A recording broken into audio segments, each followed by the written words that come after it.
वही पाकिस्तान के साथ करके दिखाया। वो कहता रहता मेरे तन्ने न्यूक्लियर वेपन है, मेरे तन्ने न्यूक्लियर वेपन है। उसके बाद भी जाकर उसकी पिटाई हुई और ऐसी हुई कि इंटरनेशनल मीडिया में वो खबरें हैं कि मानो उनके न्यूक्लियर साइट पर जाकर भी हुआ है। तो जब सेना हमारी पाकिस्तान के घुटने टिकवा रही थी, मोदी जी ने किसी अज्ञात दबाव में आके मोदी जी ने कदम पीछे हटा लिए। मोदी जी दिल्ली में लड़ाई हार गए, सेना हमारी बॉर्डर पर लड़ाई जीत रही थी। चलिए शुरू करते हैं। सुधांशु त्रिवेदी जी, आपका 2 मिनट का समय शुरू होता है अब।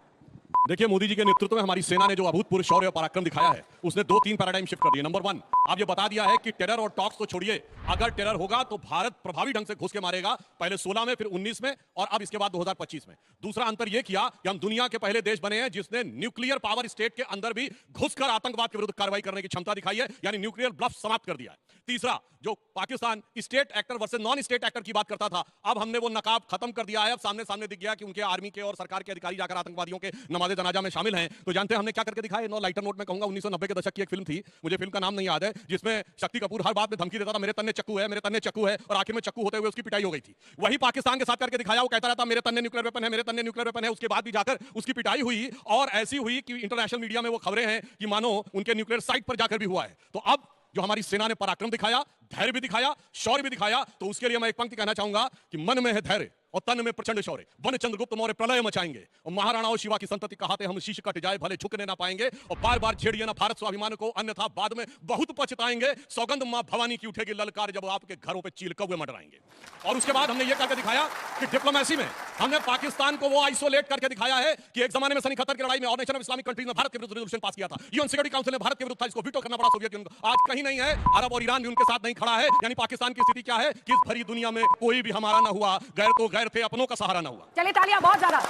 ये सुधांशु जी की एक बात तो है, कविताएं ऐसे कंठस्थ बोलते हैं, कागज देखने की जरूरत नहीं पड़ती है, ये बहुत अच्छी बात है। और अब राजकुमार भाटी जी, समाजवादी कविताएं भाटी जी को भी बहुत याद है। हाँ, भाटी अखिलेश जी भी हमसे एक बार कह चुके हैं कि इनकी पार्टी में सबसे ज्यादा इनको याद रहती है और बोलते भी बहुत धारदार है भाटी साहब। समाजवादी पार्टी का विपक्ष का पक्ष रखने के लिए क्या आतंकवाद पर मोदी नीति सही है, नई नीति?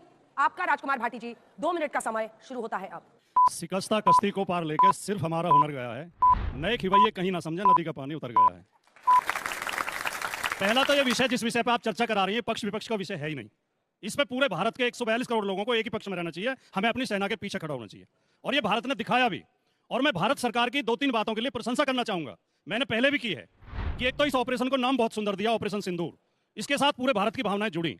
दूसरा, इस ऑपरेशन की जानकारी के लिए 2 बहनों को आगे किया, कर्नल सोफिया कुरैशी और व्योमिका सिंह, विंग कमांडर व्योमिका सिंह। ये बहुत अच्छा उनका निर्णय था। तीसरे, ऑपरेशन शुरू करने से पहले भी सर्वदलीय मीटिंग की, उसके बाद भी सर्वदलीय मीटिंग की, और जिस दिन ऑपरेशन हुआ उस दिन प्रधानमंत्री ने विपक्ष के नेता को बुला के उनसे बात की। ये सारे निर्णय बहुत अच्छे थे। और हमारी सेना का, सुधांशु जी ने कहा कि मोदी जी के नेतृत्व में सेना ने पराक्रम और शौर्य दिखाया है। भारत की सेना हमेशा ही पराक्रम और शौर्य दिखाती रही है, चाहे दिल्ली में कोई भी बैठा हो। नेहरू जी के टाइम में भी दिखाया था, शास्त्री जी के टाइम में भी दिखाया था, इंदिरा गांधी के टाइम में भी दिखाया था, अटल बिहारी वाजपेयी के टाइम में भी दिखाया था। सवाल यह है कि जो भारतीय जनता पार्टी और आरएसएस हमेशा पहली सरकारों की इस बात के लिए आलोचना करते थे कि सेना तो बॉर्डर पे जीतती है, नेता मेज पे हार जाते हैं, वही काम मोदी जी ने दोहराया है। जब सेना हमारी पाकिस्तान के घुटने टिकवा रही थी, मोदी जी ने किसी अज्ञात दबाव में आके मोदी जी ने कदम पीछे हटा लिए। मोदी जी दिल्ली में लड़ाई हार गए, सेना हमारी बॉर्डर पर लड़ाई जीत रही थी। सेना को बार बार सैल्यूट करते हुए ये जो संदेश गया है कि तीसरा देश हमारे संघर्ष विराम की घोषणा करता है, ये हमारी संप्रभुता पे हमला है, ये हमारे सेना के शौर्य पे हमला है, इसकी हम आलोचना करते हैं। आपका समय इसी के साथ तालियां, जबरदस्त तालियां भाटी जी।